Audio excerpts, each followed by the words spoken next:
Magkakaroon na naman ng adjustment sa presyo ng ilang produktong petrolyo. Ang presyo ng gasolina posibleng sumipa.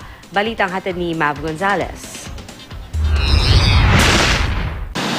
Walang preno pa rin ang pagtaas ng presyo ng petrolyo. Ngayong linggo kasi, nakatakda na namang magmahal ang gasolina. Ayon sa ilang industry sources, posibleng umabot sa 20 sentimo kada litro ang dagdag presyo. Pero ang good news, posibleng bumaba ng 20 sentimo kada litro ang presyo ng diesel, 15 sentimo kada litro naman ang rollback sa kerosene.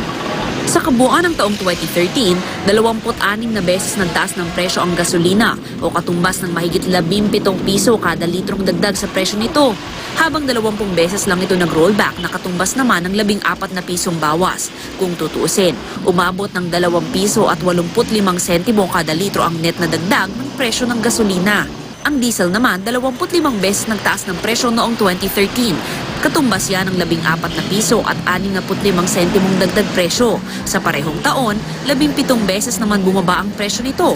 Katumbas lamang ng 10 piso at 75 sentimong bawas presyo. Ibig sabihin yan, tumaas ng 3 piso at 70 sentimo kada litro ng diesel noong nakaraang taon.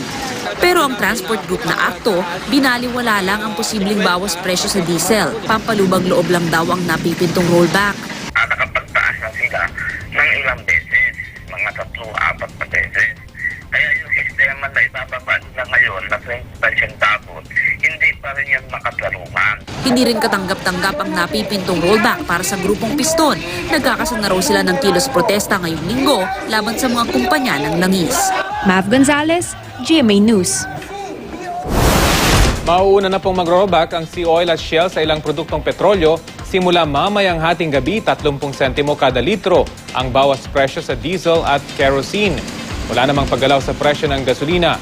Ang rollback ay dulot ng paggalaw ng presyo ng langis sa world market. Wala pa namang anunsyo ng rollback ang iba pang kumpanya ng langis.